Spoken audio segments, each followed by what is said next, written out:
Everyone, this is your educator Gunjan Sharma and आज मैं आप लोगों को एक नहीं, दो नहीं, तीन नहीं बल्कि पूरे 7 क्वेश्चंस बताने वाली हूं जो आप लोगों के एसएसटी के पेपर में आने वाले हैं। एंड इन क्वेश्चंस को इंपॉर्टेंट मैं नहीं बोल रही हूं बेटा, ये सीबीएसई ने इंपॉर्टेंट बोले हैं क्योंकि कई बार ये सीबीएसई ने पूछे हैं। सबसे पहले हम लोग अपने पहले क्वेश्चन की बात कर लेते हैं। पहला क्वेश्चन आप लोगों को अपनी स्क्रीन पर दिखाई दे रहा है। क्वेश्चन क्या है बेटा, सीबीएसई 2015 में आया हुआ है। What is Human Development Index? Which organization measures the HDI? Explain the 3 major indicators of Human Development Index.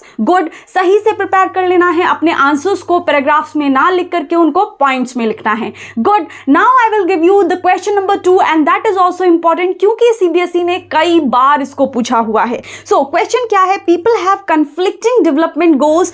Explain this statement with suitable examples. Good, time waste नहीं करते हैं क्योंकि अपन लोगों के पास टाइम नहीं है। 7 मार्च का पेपर है। So let's move towards the question number 3 बेटा। और सीबीएसई 2012 के अंदर ये लल्लू प्रॉब्लम पूछा गया है। बहुत छोटा सा प्रॉब्लम है and you have to find out the answer by yourself. Question number 3 क्या है बेटा? Explain reasons for the rising importance of the tertiary sector in India. Good, जितने भी आंसर्स लिख करके आओगे उनको पैराग्राफ्स में नहीं, हमेशा पॉइंट्स में लिख करके आते हैं इन द सोशल साइंस का paper. This is the foremost और मोस्ट इंपॉर्टेंट टिप जो मैं आप लोगों को एसएसटी के पेपर के लिए दे सकती हूं। अब हम लोग चलते हैं अपने क्वेश्चन नंबर 4 की तरफ एंड ये भी सीबीएसई 2012 के अंदर पूछा गया है। क्या क्वेश्चन है? What is disguised unemployment?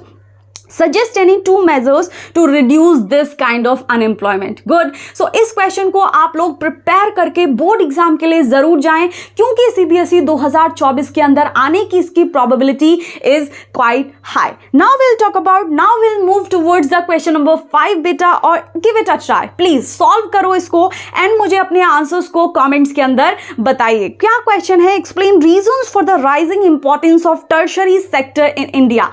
Good.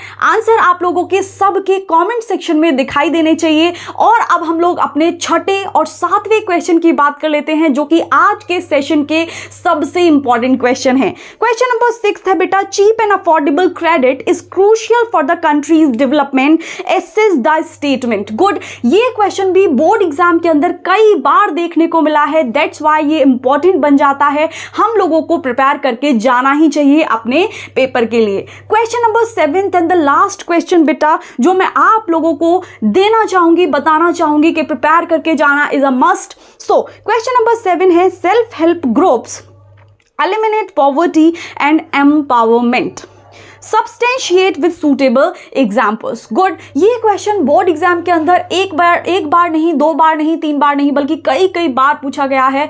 तैयार करके जाना बहुत इंपॉर्टेंट है बेटा। ये 7 क्वेश्चंस हैं जो मुझे लगता है पढ़ना आप लोगों को सब कुछ है लेकिन ये 7 क्वेश्चन को छोड़ करके जाना सबसे बड़ी मूर्खता हो सकती है। हम अगले लेक्चर के अंदर मैं आप लोगों को टॉप 20 क्वेश्चंस बताने वाली हूं एसएसटी के लिए, पूरी एसएसटी के लिए, जहां से आपका बोर्ड का पेपर बनने वाला है।